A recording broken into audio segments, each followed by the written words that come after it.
A gente se encontrava, às vezes, em almoço, em jantar. A gente ficou conversando durante, acho que umas 3, 4 horas, porque ele estava querendo mudar-se para os Estados Unidos. Eu já tinha vindo de Los Angeles, ele queria me ouvir como é que era a estada dentro dos Estados Unidos. Ele queria dar uma pausa na carreira, como deu. O último encontro nosso foi no consultório do nosso cardiologista. A gente passou muito tempo ali na sala de espera batendo papo, botando as fofocas em dia. Ele falando de busca de novidades, que ele já estava para o programa dele, na Record, né, essa coisa toda. Falando dos filhos, que ele queria ficar mais perto, inclusive, deles que já estavam entrando na adolescência. E, assim, muita coisa legal. Ele estava muito motivado, muito cheio de plano. Depois teve o último programa, nos despedimos do último programa e ele foi viajar. Naquele dia, ele ficou mais 3 horas lá no meu quarto conversando comigo. E ele não costumava ficar assim tanto tempo. E aí ele me beijou e... Quando foi abrir a porta para sair do meu quarto, eu chamei ele, vai aqui. Eu dei um beijo nele, parece que eu estava adivinhando, viu? E ele também. Parece que era uma coisa assim que estava falando para nós. Eu não vou voltar. O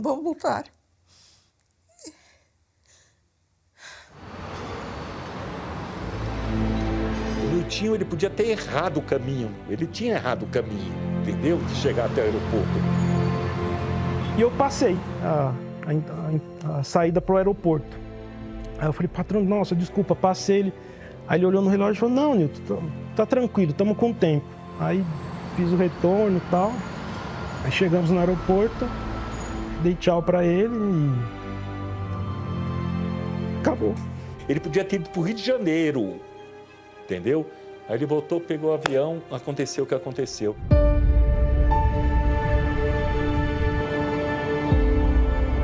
Aquela noite mesmo estava muito calor, porque lá é muito quente.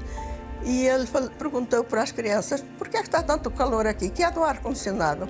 E eles falaram que não estava funcionando. Aí ele, em vez de chamar uma pessoa para consertar, subiu. Aí ele pisou, porque lá o teto não é que nem aqui é cimento, lá é isopor. Quando eu soube do acidente do Gugu, isso foi numa madrugada, a notícia me chegou dos Estados Unidos 4 horas da manhã. Naquele momento eu não tinha com quem confirmar, então eu fiquei quieto, não consegui mais dormir, claro, né? A partir daquele momento, e eu só fui conseguir conversar com a Esther Rocha por volta de 8 e pouco da manhã. Flávio, infelizmente é verdade, o Gugu sofreu um acidente muito grave na casa dele, está internado, está na UTI e a situação não é nada boa. E cada hora era uma notícia pior do que a outra, uma informação pior do que a outra.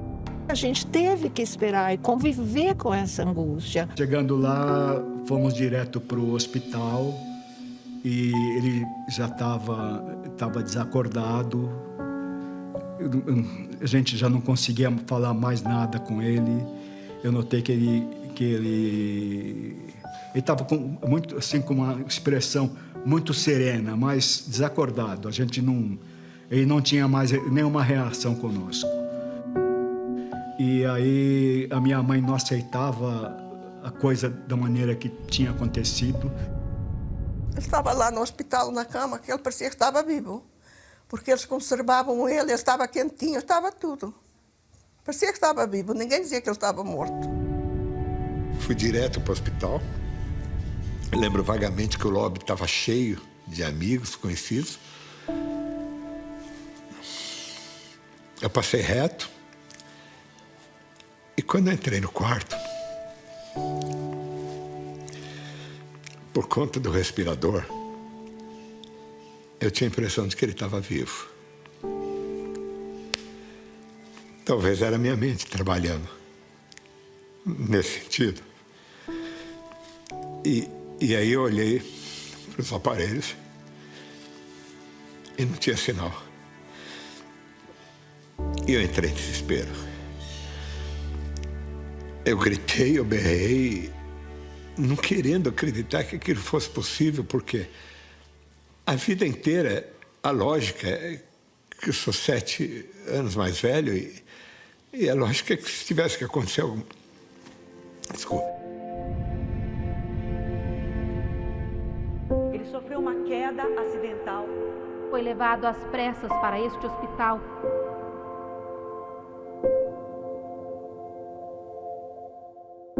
Morre aos 60 anos o apresentador Gugu Liberato. O Gugu foi, não tem mais o que fazer. Às vezes nem acredito que ele morreu. Foi muito triste, tudo foi muito, muito triste. Eu praticamente estava 7 dias quase sem dormir, a família toda, meus filhos também. E quando nós fomos de avião e sabe aquela sensação de saber que você está lá em cima e embaixo, ele está lá embaixo. E quando tiraram o caixão e nós fomos indo naquela estrada de Campinas até a Assembleia, e aí quando nós chegamos, assim, já haviam helicópteros vendo que nós estávamos chegando e com o carro, né, fúnebre. E quando nós subimos a rampa da Assembleia, comecei a olhar tudo aquilo e digo, meu Deus, quanto amor, mas quanta tristeza. Eu olhava para o rosto das pessoas, como elas choravam, que tristeza profunda elas estavam sentindo. Porque ele fazia parte da família brasileira, né? Tantos anos. Ele amava o público dele. Depois, né, que o corpo dele chegou ao Brasil e ter que despedir, aí foi muito doído, aí foi muito sofrido. Eu não estava esperando que ia ter tantos fãs ali, né, tantas pessoas. Tinha até pessoas seguindo nossos carros, né, tipo, os fãs demonstraram muito carinho, sabe? Tinha milhares de pessoas ali e eu não estava esperando tudo aquilo, sabe? Também não. Eu sabia que o nosso pai era muito querido no Brasil, mas aquilo ali que eu vi parecia cena de filme, sabe? E isso demonstra o carinho que o público brasileiro tinha. E foi um dia muito difícil, né? O velório foi um dia muito, muito difícil. Acho que naquele momento que a gente viu, quando a gente estava passando de carro, a gente viu todo mundo na rua olhando pro carro, né? Que sabia que a gente estava lá. Aquele momento eu falei, nossa, realmente ele era muito amado pelo público brasileiro, sabe? Quando a gente chegou no velório, tinha muitos fãs e você via eles chorando, com flores, sabe? Isso é muito... mostra muito o impacto que nosso pai tinha. Sim, muita gratidão para todos os fãs, né? Que estavam lá, todo mundo gritando pra gente, tipo, força pra gente, força pra minha mãe. E eu acho que foi muito importante isso, todo mundo tá lá e me demonstrando esse carinho, é muito. Isso, de uma forma, trouxe um pouco de conforto pra gente também, saber que não era só a gente que tava sofrendo, mas o Brasil inteiro tava. Isso trouxe um conforto pra gente. Sim. O apoio que eu precisei dar? Olha, eu não consegui muito apoiar meus filhos, eu estava muito abalada. Eu estava parecendo uma barata tonta, eu estava muito abalada, eu não dormia já há muitos dias. Eu acho que eu não pude ajudá-los tanto, eu sinto muito por isso. Foi bem difícil, eu estava muito abalada, todos nós, né, meus filhos também, mas a gente se ajudou muito depois. A última conversa que eu tive com ele foi quando ele chegou lá na casa, né? E ele sempre gostava de dar oi para todos nós, então ele ia em todos os quartos, né? Para dar oi. E aí a gente se encontrou na sala e a última coisa que eu lembro de falar para ele era: oi pai, como foi a viagem e tal.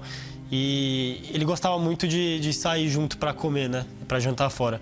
E eu lembro de perguntar para ele: a gente vai comer fora hoje e tal? Aí ele falou: vamos decidir onde a gente vai. Eu falei: tá bom, vou tomar um banho lá em cima. E pra mim foi a última coisa que eu falei com ele. Então ele chegou lá pra dar um abraço na gente. Pai, te amo, você chegou. Então eu só lembro disso, assim, de falar que bom, você chegou de viagem. Sim. Ele chegou de surpresa, né, também, eu acho. Não me lembro. Sempre era surpresa. Era surpresa. Pra mim foi a mesma coisa, de dar um abração e falar, pai, te amo, saudades. E pra mim, acho que foi isso, assim. Eu lembro bastante do abraço, porque o último abraço foi um abraço potente, assim, sabe? Tipo, ele deu um abraço forte, sabe? E isso eu lembro bastante, foi um abraço longo.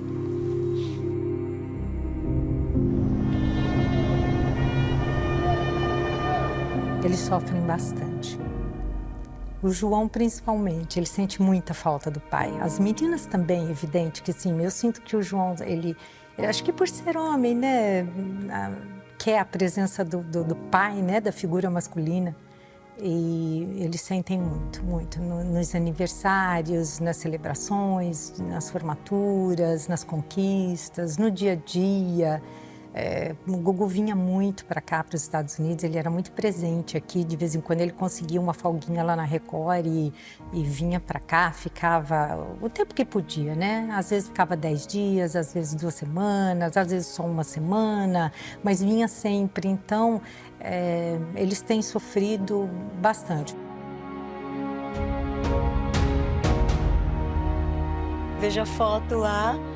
Aí, tipo, eu só penso nele, nas coisas boas, e aí eu agradeço a Deus. Eu faço isso, tipo, eu falo muito com Deus sobre isso, sabe? Então, daí eu mato a saudade desse jeito, assim. Sim, eu também. Eu tento só lembrar de coisas positivas, né? Que é o que mais tem. Experiências positivas que você vai do triste pro feliz, né? Fica com um sentimento de, ai, que saudade, mas nossa, foi muito bom, sabe? E pensar que chega a hora de todo mundo e se chegou a hora dele foi porque ele completou o que ele tinha que completar durante a vida dele e ter essa consciência que uma hora a gente vai se encontrar com ele de novo. Muita gente tem me perguntado por quê. Eu respondo que tinha que ser. É simples assim.